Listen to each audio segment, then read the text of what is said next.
That noise, that amazing noise. It's from an Ontario Health Services ambulance with Bob Scott here. Bob, you're in for the Emergency Health Services course here in Saskatoon. What's the Your communications from every vehicle on the road to headquarters within the province, and to hopefully train the men out here in some of the new techniques which we're using in Ontario, and some of the newer equipment which has now been made available. Now, a vehicle like this is in use all over Ontario, is that correct, regardless of whether it's government or private? That's right, yes, very definitely. How does that work? Does the government specify the equipment? No, the government supplies them to all operators, all operations. A completely equipped vehicle is supplied by the Ontario Hospital Services Commission to any ambulance operation, be it private or hospital operated. Now, what are some of the features of an ambulance like this then? This vehicle has a DAS hound type sound which you heard, and it also has the capabilities of using that as a PA system to warn people away from a scene or to talk to the traffic as you're driving. It has the red and white lamp on the roof, and this signifies an ambulance. It's the only vehicle in Ontario that has that type of warning light on the roof.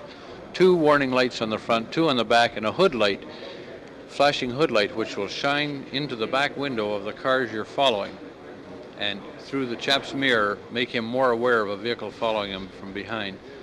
Now we have the equipment to make the noise and the PA system sitting up here at the dash with the mic up here close at hand. All the warning lights are right in front of the driver. There's a tachometer in the vehicle so that the owner-operator knows how fast the car has gone, when it's gone, where it's gone. And the equipment in the back, it's fully equipped. It's got a big stretcher, a portable stretcher, a backboard, a half backboard, and all the normal bandages and dressings which any ambulance service would carry, plus 2 types of oxygen resuscitation equipment. Now, in other provinces, would it be an advantage for the governments to specify that operators had to use an ambulance like this? Well, that's a leading question, but I would say yes.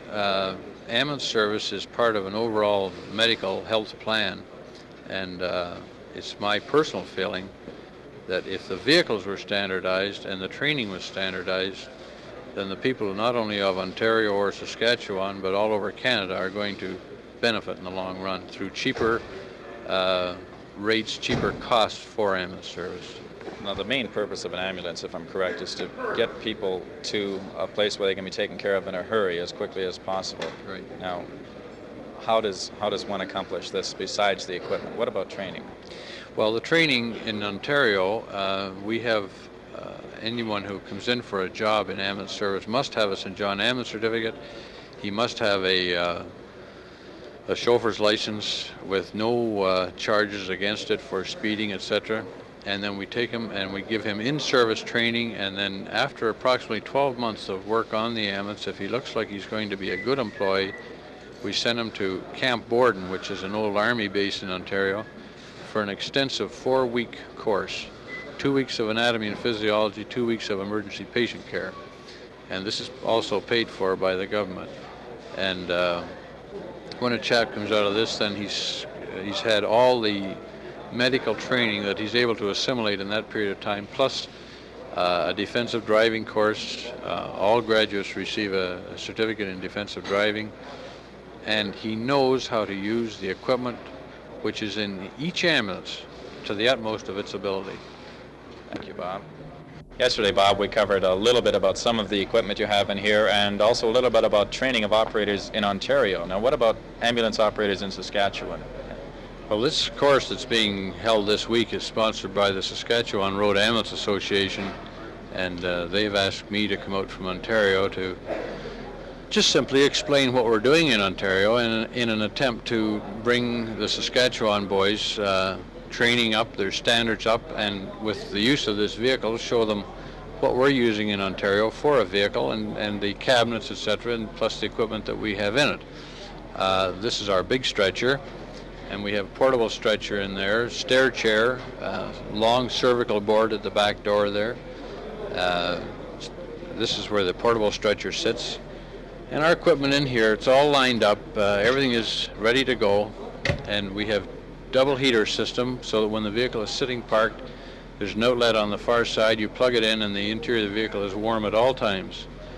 Now, an ambulance like this is run with what? A driver and an attendant normally? A driver and an attendant, and the 150-100 band radio in the front can be operated by the driver when he's talking to his base, wishing to know directions, etc. And at the same time, the mic will reach back into the back, and the attendant can talk directly to a doctor in a hospital, in the emergency ward of a hospital, to find out any particular treatment he should be doing for this patient. Bob, a number of cities have emergency numbers, but I understand in Ontario now you have one common emergency number for the whole province. That's correct. You can go to any phone anywhere and dial Zenith 90,000, or pick up the phone, dial operator, and ask for Zenith 90,000. That call will automatically go to the closest ambulance operator from where you phoned. You give him the information as to where you want the ambulance, and he will either send one of his own vehicles or send one of the neighboring services. It's so that the patient gets the closest vehicle to it. Do you find this has increased the response time of ambulances? Yes, very definitely. The patients, the general public, are now being better served, and it's taken the competition out of ambulance service where we're trying to outdo you and somebody else. We're not traveling beyond our normal boundaries.